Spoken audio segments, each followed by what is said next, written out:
Each time a scarcity thought arises, ask yourself, is it true? And this is the thing. Many of the thoughts, we have like 60 to 70 to 80,000 thoughts that run through your head on a daily basis. And a majority of them may be negative and are not true. It's just the stories that our brain is making up. Have you ever wondered if the struggles, the fears, and limitations of your parents or even your grandparents still ripple through time and impact your life today? Man, I've thought about that. For generations, families have passed down not only their traditions or stories or inheritance, but also the emotional patterns and belief systems. And some of these are empowering, but many times they are limiting, creating invisible barriers in our lives without us even realizing it. And one of the most pervasive and insidious and terrible ones is the inherited limitation of scarcity mentality around money and wealth. So, in today's video, I'm going to talk a little bit about scarcity and this limiting belief that holds so many people hostage and keeps from attaining success that you truly want because of this limiting belief that was born generations ago. So, let me explain a little bit about this generational trauma and use my own family as an example. My father was born in 1929.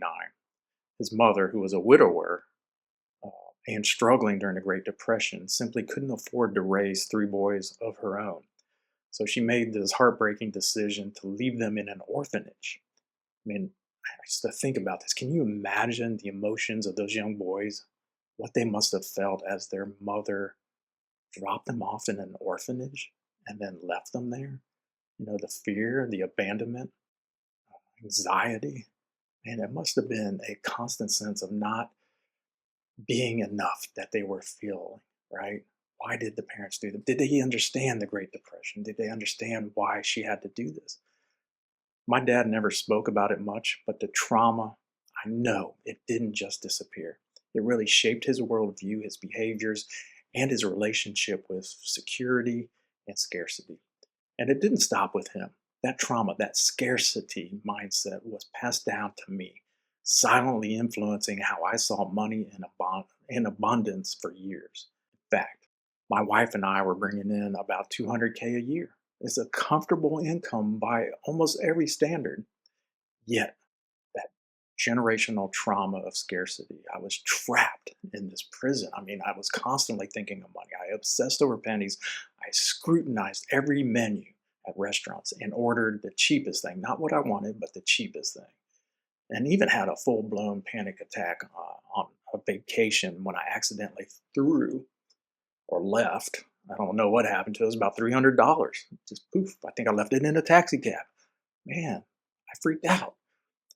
The reality was that my mind was living decades, decades in the past, clinging to an idea that money was always just right out of reach. Scarcity had become a lens through which, I experienced life. And if this resonates with you, know this, that you are not alone. I believe this is one of the most powerful limiting beliefs out there that inflicts 80, 90% of the population. It's this belief around money. They're destructive.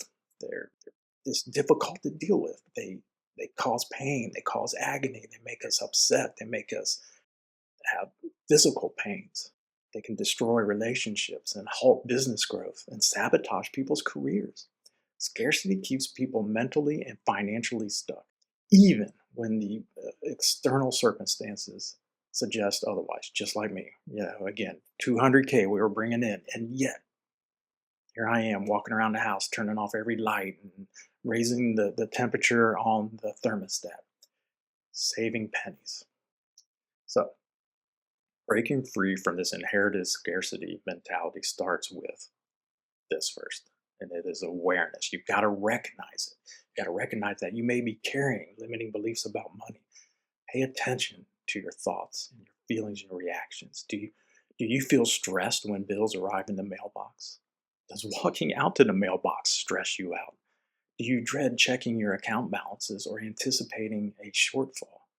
And does your mind default to we're broke or money's hard to make or I'll never have enough? Do you use the word broke a lot?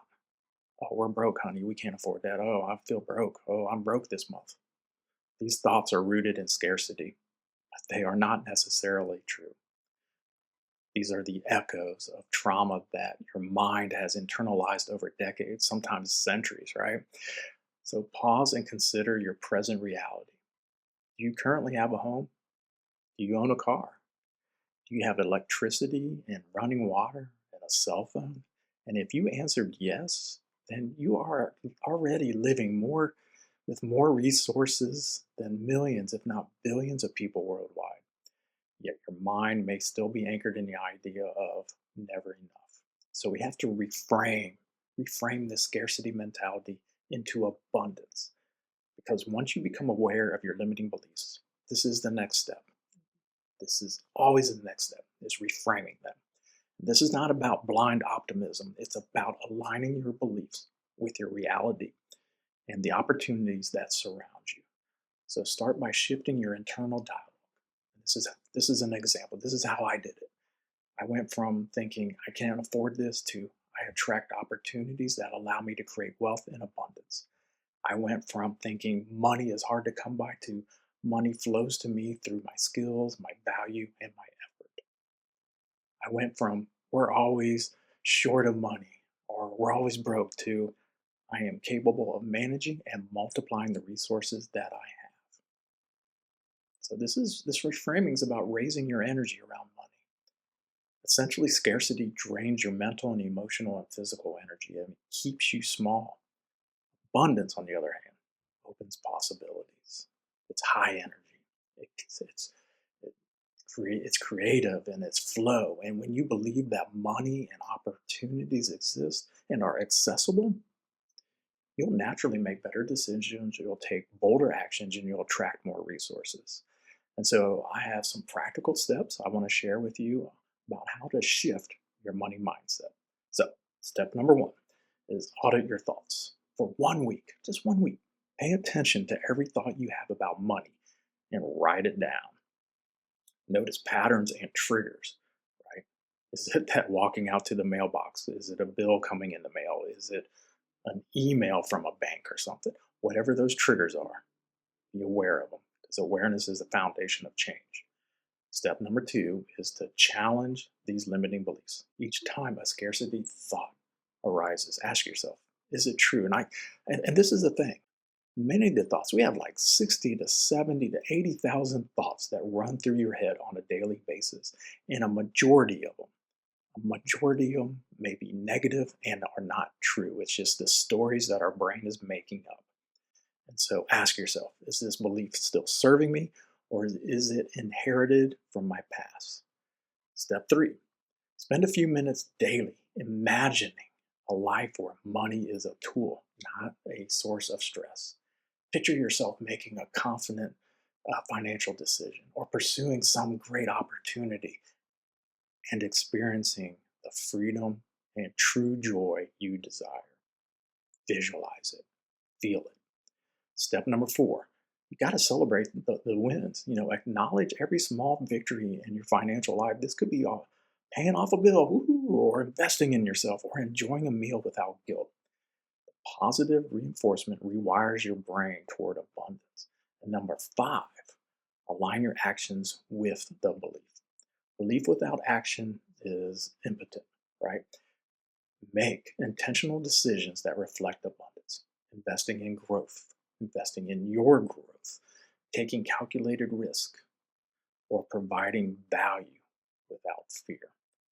All right, so, and the ripple effect. I want to talk about the ripple effect of abundance when you shift your mindset from scarcity to abundance. And it's not just about money, it transforms your entire life. So when your energy is no longer drained by fear and lack, what you'll see are relationships improve because your interactions aren't overshadowed by worry. You're freer to enjoy and be happy, and people pick up on that energy. Your career growth will accelerate because you'll take bold and aligned actions, and creativity and innovation will flourish because you're operating from a space of possibility. That's where creativity and innovation exists. That possibility, excitement, high energy.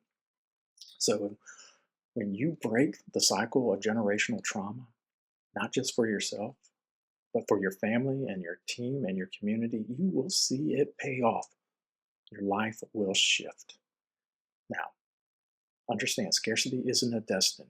Generational trauma and limiting beliefs can feel permanent, but know this, they're not. These are patterns, not facts.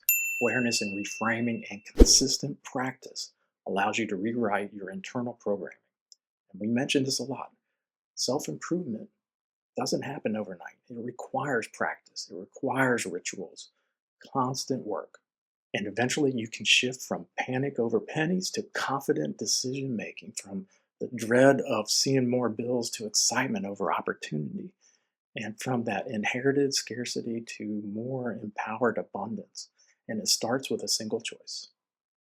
Just recognize the patterns that are holding you hostage and actively transform them. So, here's what I challenge you to do today is to pause and reflect. Reflect about what beliefs about money you have inherited from your parents, from your grandparents, or your past experiences, and how are they impacting your energy, decisions, and opportunities today? What would it feel like to truly embrace abundance?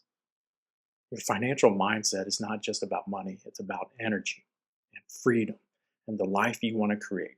Generational scarcity, man, it ends when you choose to break the cycle.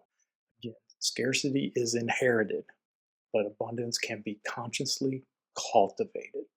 Awareness, reframing, and intentional action are the tools to not only survive, but to thrive. All right? So do me a favor, comment or share this video with somebody who may be suffering from scarcity mentality. And as always, please subscribe because it helps the channel out. And come back often. We'll see you in the next video. Stay strong.